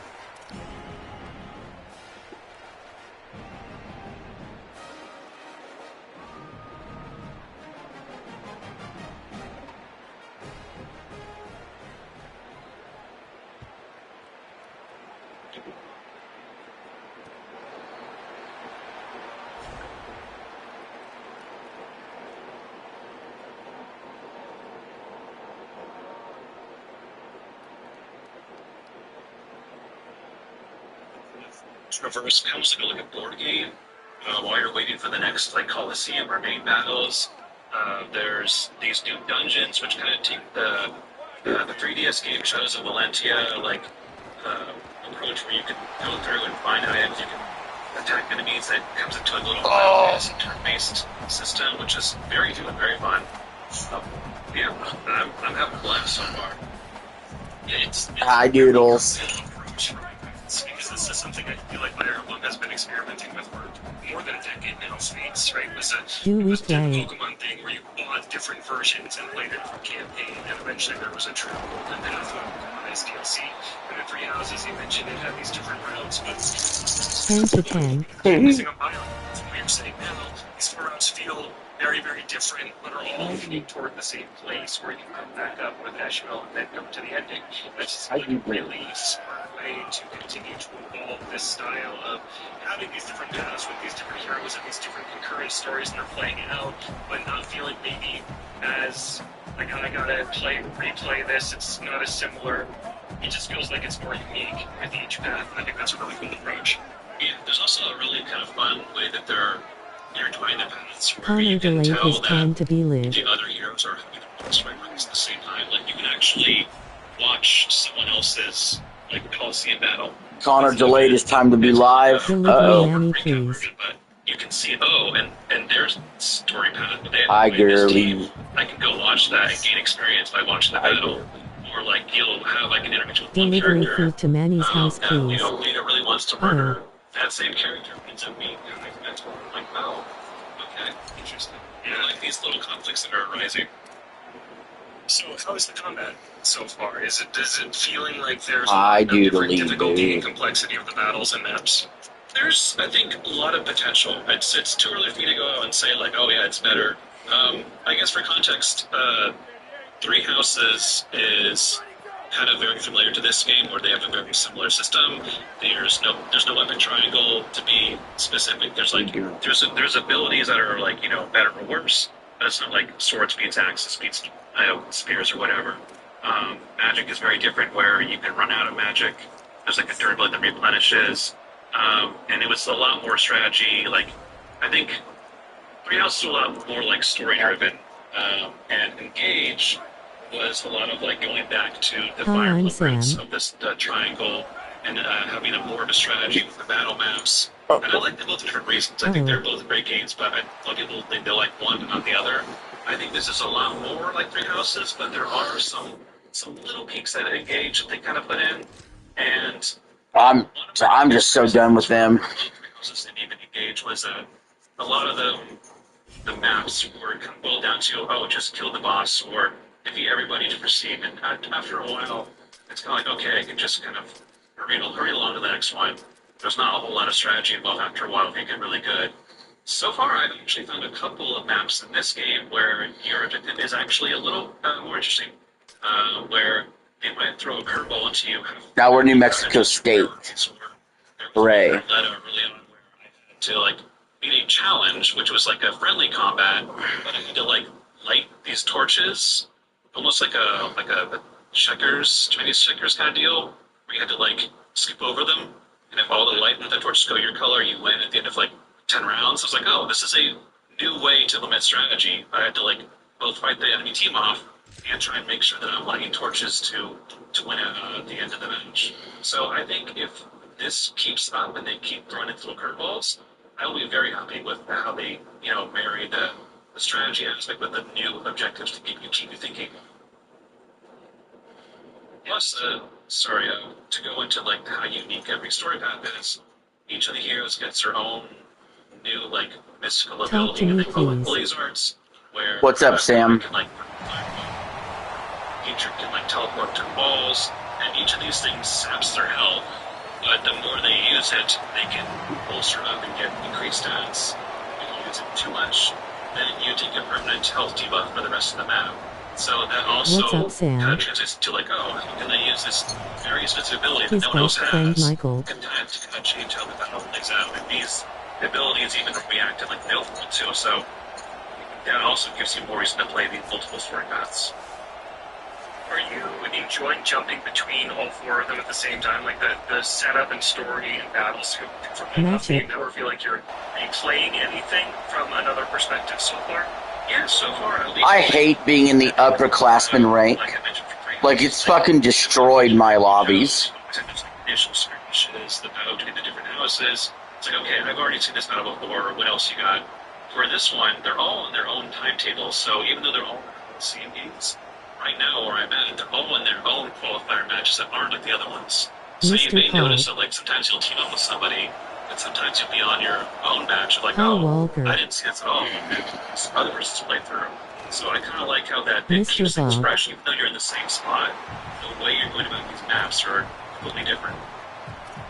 But that's cool. That I think was my biggest concern about this, is because it seems like they're really encouraging you to play all of them this time, which wasn't the case in Three Houses. We spoke about that last week, and I was just hoping they would feel really different. And from everything you've been saying and I've been saying, it seems like they're totally different stories that just are kind of all centered around the same thing, which seems like a big improvement to me for Three Houses.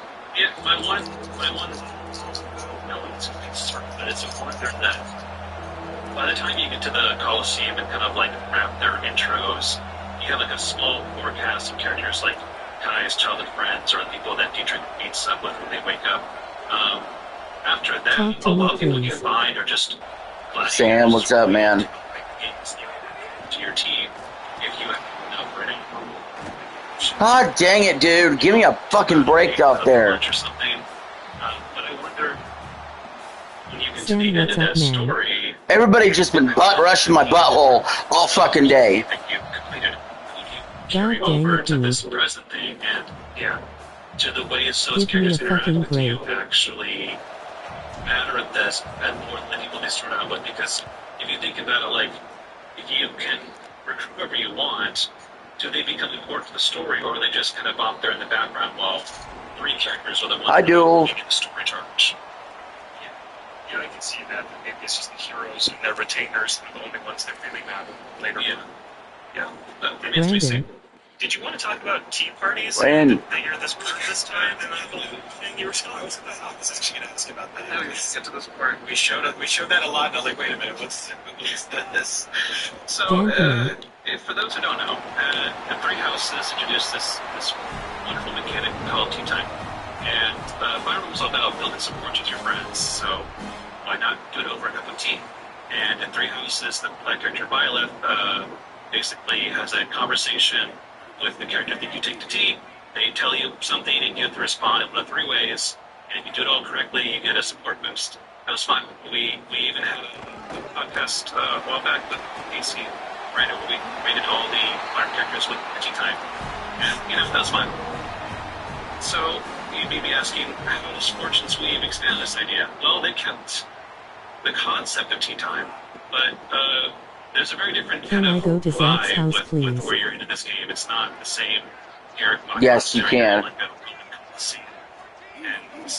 tea's not really a thing. You're also not really in control of your player character that much. So when you make the start of the game, when they go back to the past, they don't really have a active presence that much beyond like some story moments where they're like, hey, I'm going to save your life, but it's up to you to do. Yes, you can. So, because they can't really help out too much, hi, Doodles. You can find them basically on a little perch as a bird, where they kind of like watch over you, and then you can interact with that perch to, be your supports, or drop to the present where you can make another story time, or you can feed the bird. And when you feed the bird, it launches its own tea time, where the character that fed them is like, Wander. Well, when I play my musical instrument, I get really nostalgic, and then you have to respond accurately. The problem, as I mentioned in my preview, I'm a bird. I can't respond beyond flap my wings or sit on my perch, or in that case, intently at someone. There are right and wrong answers to each of these, so I failed all three of my attempts the first time. And I'm just like, I don't speak bird. I don't know what they want from me. Why are you talking to a bird like this? Why are you I don't know who Jim Poons is.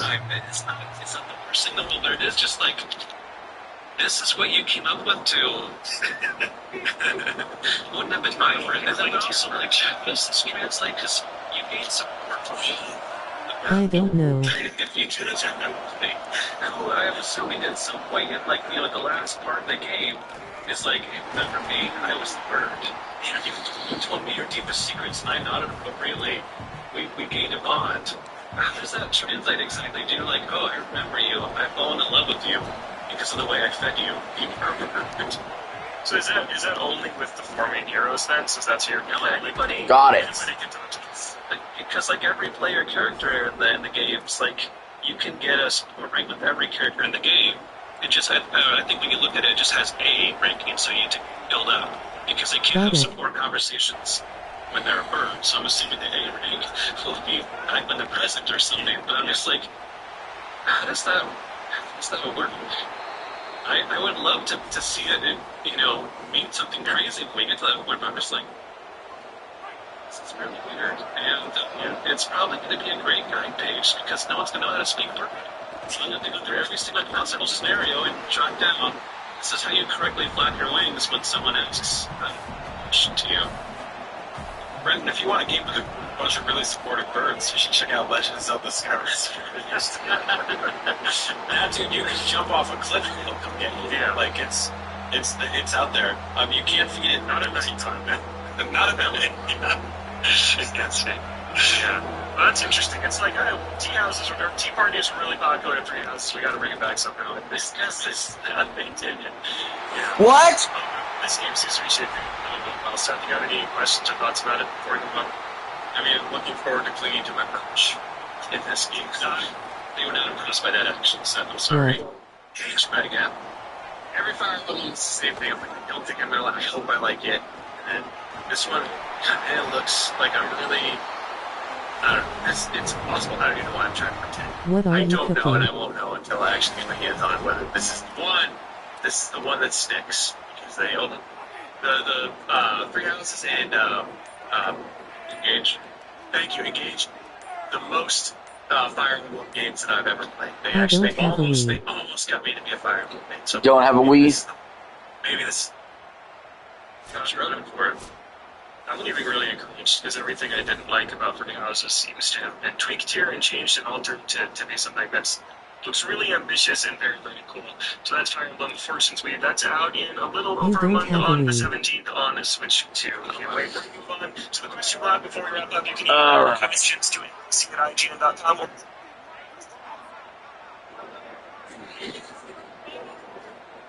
We gotta answer some of Fall's biggest unanswered questions. Class. Cook zucchini, please? Please. I'll do that. Every day, our 2-year-old has hands. Can you cook please? Can Daniel cook please? Can Bob cook please? I'll do that.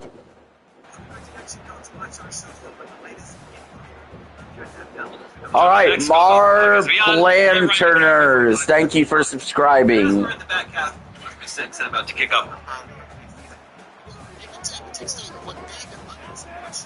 Bring about the game industry's next few months.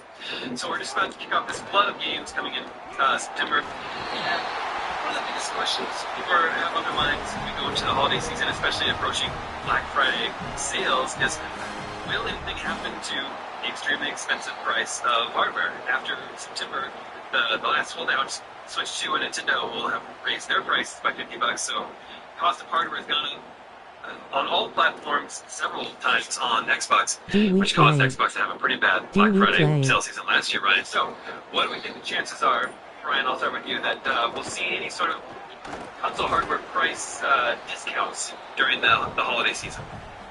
Well, not great, David. I can't rule it out, certainly. And retailers could take it upon themselves to eat into a little bit of their profits in order to bring more people in the door. But I think this isn't a new strategy. We've seen it many, many times. Most years we see this, but bundles could end up being the way to go. Now, granted, these things are expensive enough without being bundled with anything else, but maybe there'll be some sort of deal to be had, even if it's not actually the cheapest way you can acquire a console, but there could still be a bundle option or two out there. But Yeah, it's really interested to see what the retailers and what the John console Bonnet, John manufacturers Bonnet. have in mind for this holiday.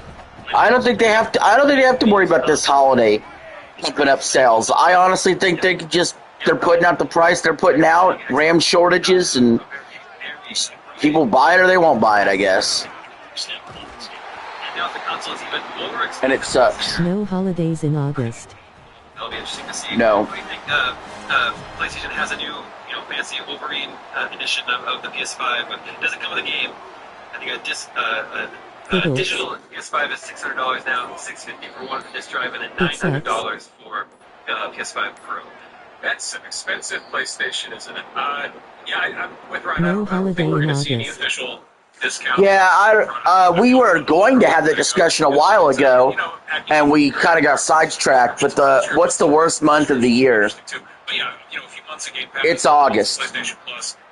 I think there's no doubt August is the worst month of the year. It's hot. It sucks. That's a little more negative. If you're younger, you go back to school. Full price game. It costs the publishers nothing to do that, really. I always hated August. It We're sucks. seeing this whole shift to digital. NFL preseason, not even the regular games. Packet is has No major tennis tournaments till the end of the year. No major golf tournaments. They moved a major out of August. packaged. The Olympics only come around once every 4 years in August. And usually the Olympics kind of suck anyway. It's the dog days of August for baseball. Talk to me, please. No hockey. Get things launched. No basketball. Yeah, I'd really be curious to see if it happens. If I could be talking I am talking to you. Costco, I think this maybe has the highest chance of happening. I wonder if Costco or somebody else does a GT. So yeah, it just no holidays. August sucks all the way around. Yeah, well, for $10 No less than it basketball. would be to get them separately. Food. No. Speaking of GTA 6, Strauss Zelda CEO So from StarCraft Take Two did address the question about whether or not we should expect any sort of discounts on GTA 6 going into the holiday season. September's much better than August. I have been down this for a long time. He also revealed that more people are pre-ordering the $100 premium edition than the $80 regular edition. Dang it. So this goes to show you what the demand is like for GTA. NFL comes back. That's a big enough reason right there. It's annoying. ABC, because the Dang console it. is launched at $450 on its own. October's even better than September, Next month, in my opinion. it's October's probably the best month of the year. holiday sale. It seems a little bit more. Like everything's so packed. You get the best game releases in October. This Zelda Good Time remake. When is this coming? We don't have a release date. You get Halloween. You get my birthday. This thing is coming. It's coming this year. Right, I've made a prediction on GameSpeed before. Let me get your read on this. The original Ocarina of Time. You get college football out the yin yang. You get NFL out the yin yang. You get MLB playoffs. Hockey comes back. Birthday. NBA comes back. That'll be just a few days after, the week after GTA 6, which I think Nintendo's probably unbothered by. What's your guess? You're right. They're certainly, of anybody, they're the least bothered by it. But yeah, we've actually had, I don't know if you want to call it a leak, because it's not confirmed in any way, but November's pretty good too. it looks like that I still think October's better. this hasn't been put together yet for a Zelda-themed Switch 2. Of course, this is the 40th anniversary, November's and we've very got good, too. Ocarina remake, and that is supposedly 12th. Now, that doesn't necessarily mean that's the same day, the 12th of November, I should specify, and that doesn't There ain't necessarily mean no that that's the holidays same in day that August. the game will ship, the hardware could ship. Yeah, August sucks. It's certainly Um, going to be somewhere in there. Yeah, November it gets a little colder. November and September are about equal. November has some more high-profile leveraged games going on, August sucks.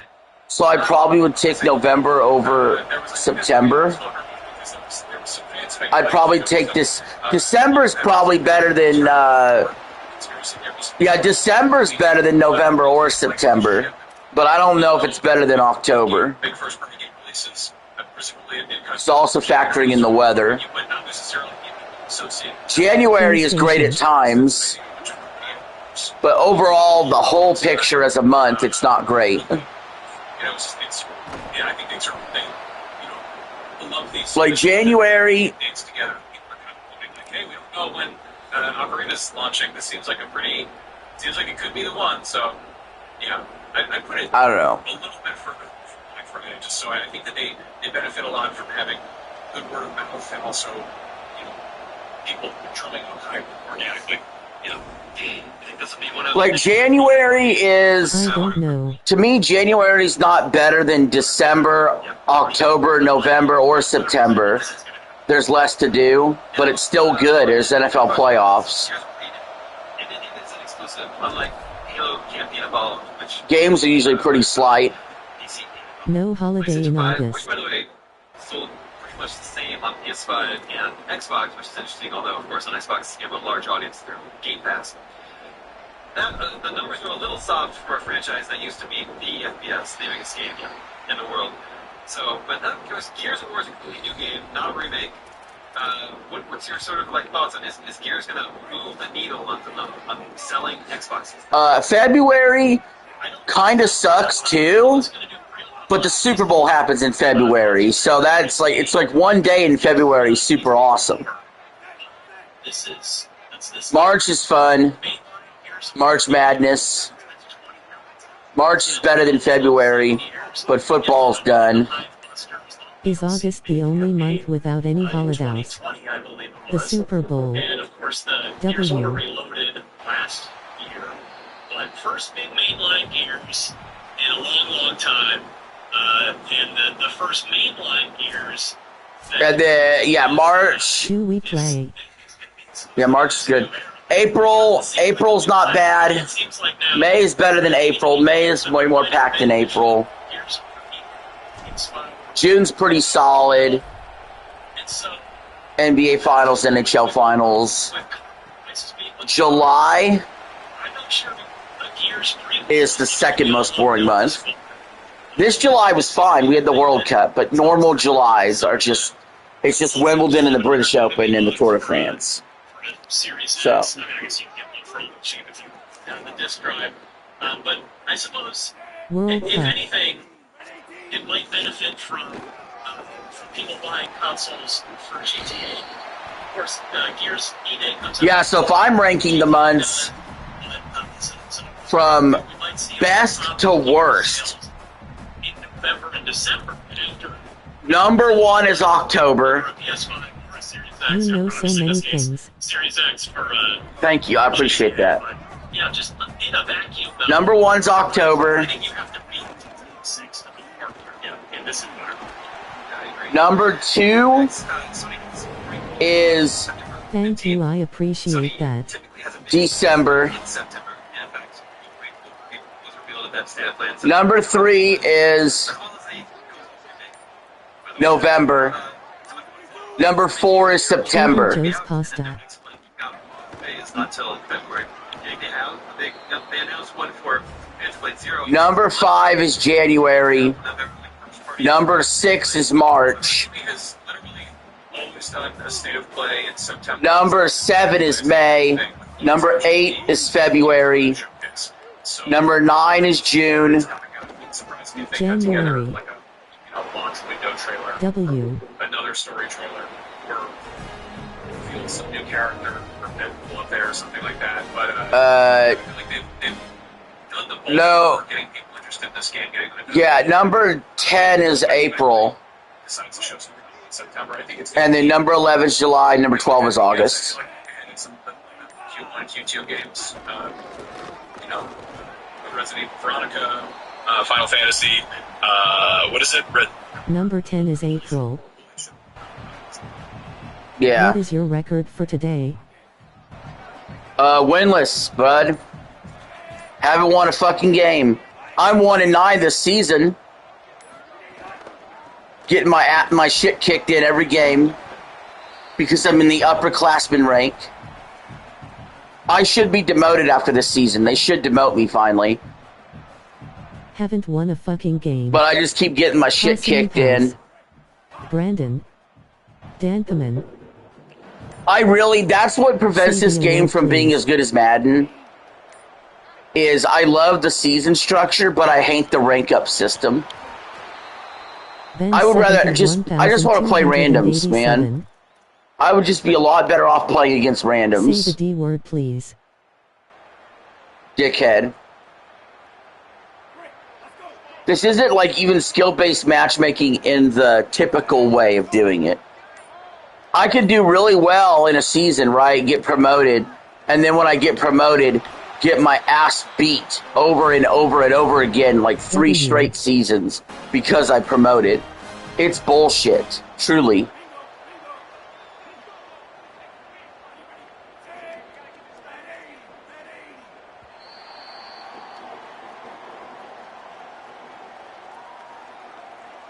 It's bullshit. I wish Fire Emblem was multiplayer. Yeah, that'd be cool.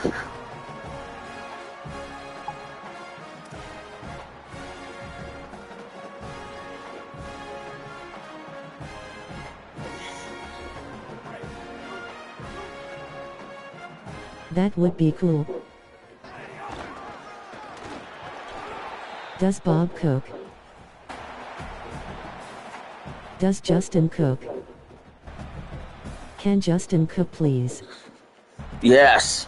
Does Justin cook or let Justin cook?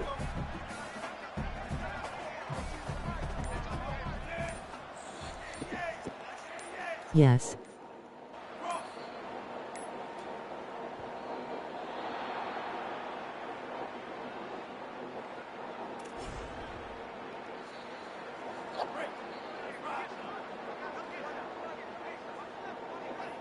Yeah, I was tired of getting my shit kicked in, man.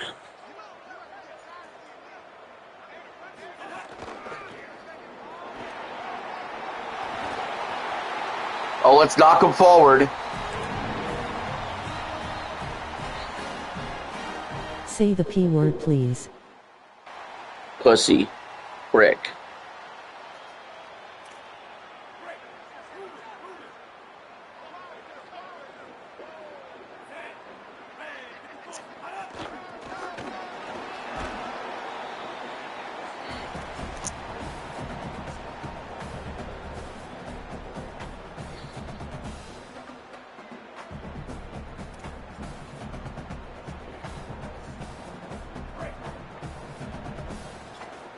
Do we play?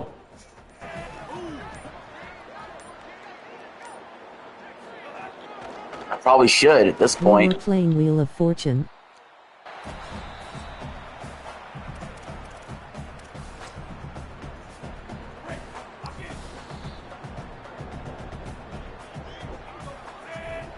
I probably should.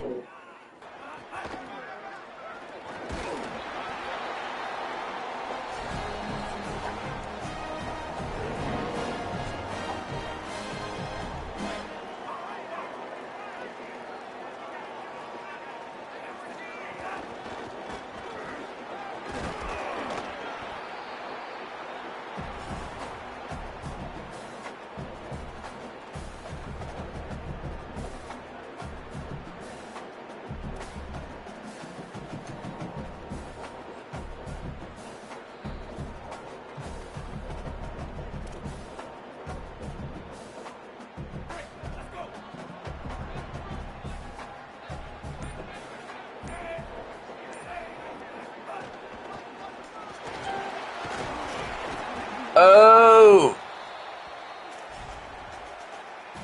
Okay, so, alright, I redid the rankings. Eli, these are the best months right here, bud.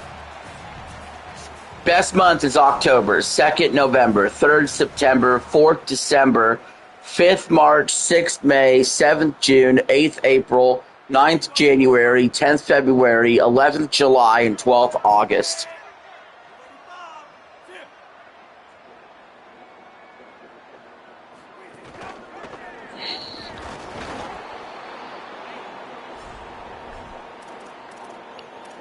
Yeah, if I were him, I would just go for it, too.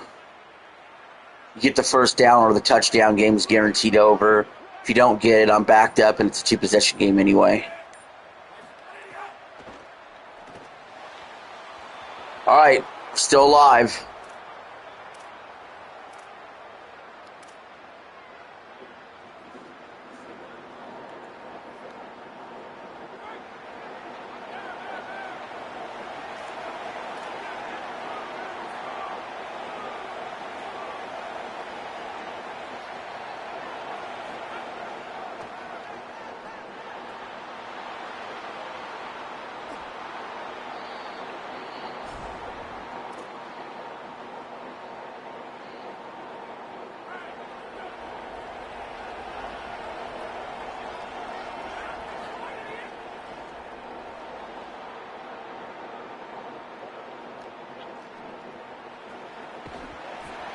Dropped it right in his hands.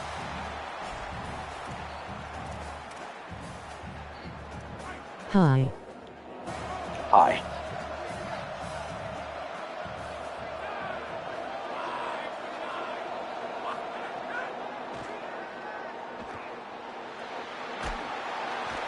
Do we play?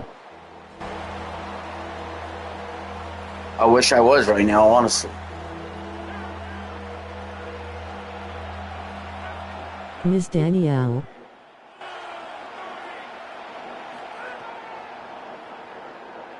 I wish I was right now.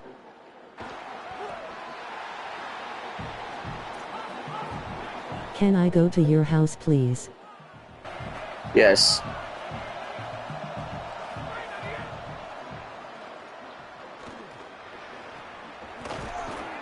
I caught it.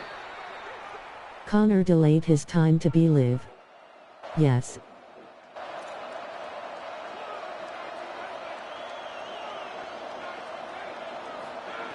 I caught it.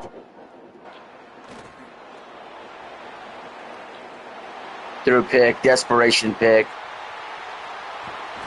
Down 11 with less than 30 seconds left, so.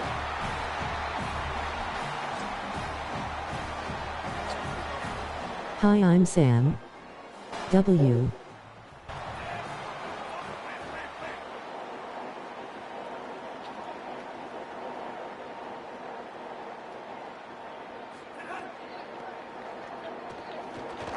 YMCA.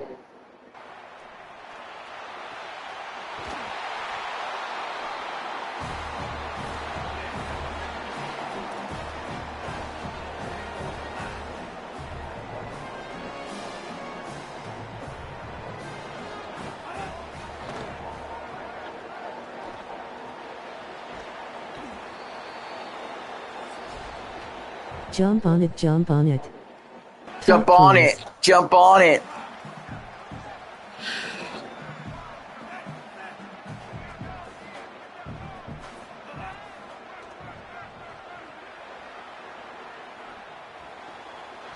Wow.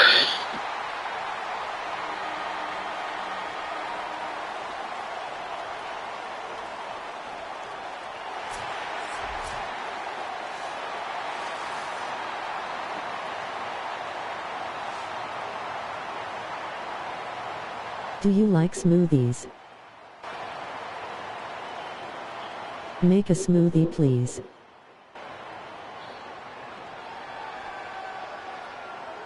Make a smoothie, please.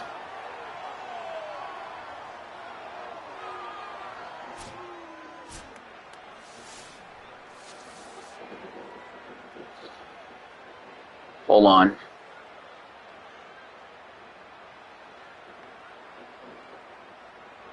Do we play?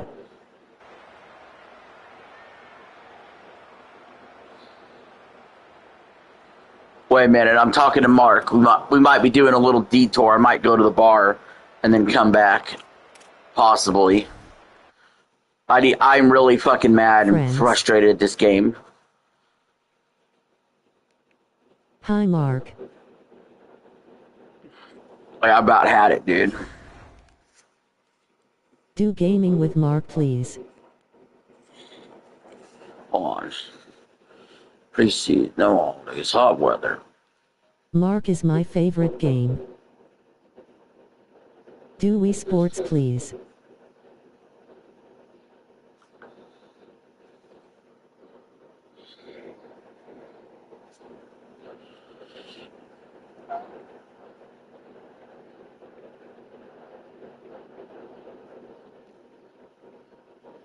Hold on. I may be quitting the stream.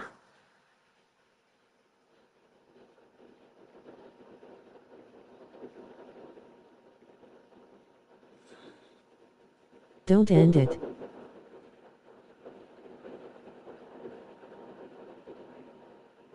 Do we play?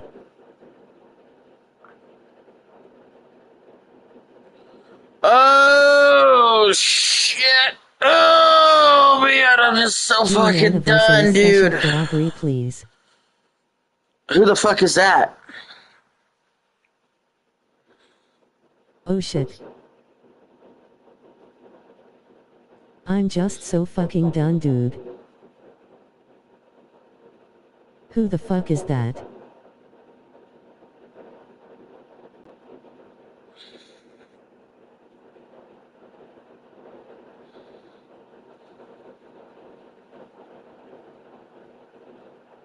Do a 2015 Canada Day special, please.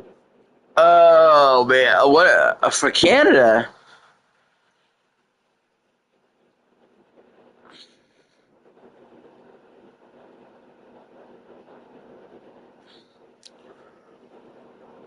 For Canada. Yeah, I feel like I almost Do gotta a go Easter out and special, fucking... please. Go out and fucking drink, come back just to continue to play this game.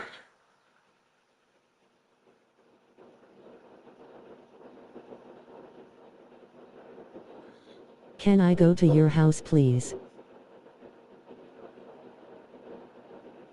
Do a 3-in-1 special for Matthew, please.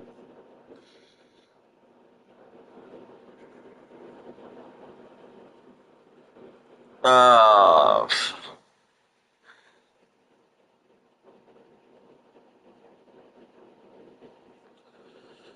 okay. Oh. Show me your Wii collection, please.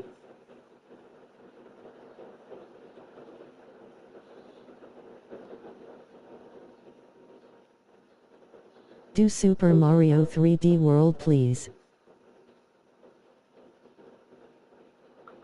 Do New Super Mario Bros. For the Wii, please. Alright, I'm Do Sonic gonna... the Hedgehog, please. I'm ending the stream. I'm gonna go get a drink, and then I'll be back. See you, Sam. I'll see you in a little bit. Can I go to your house, please?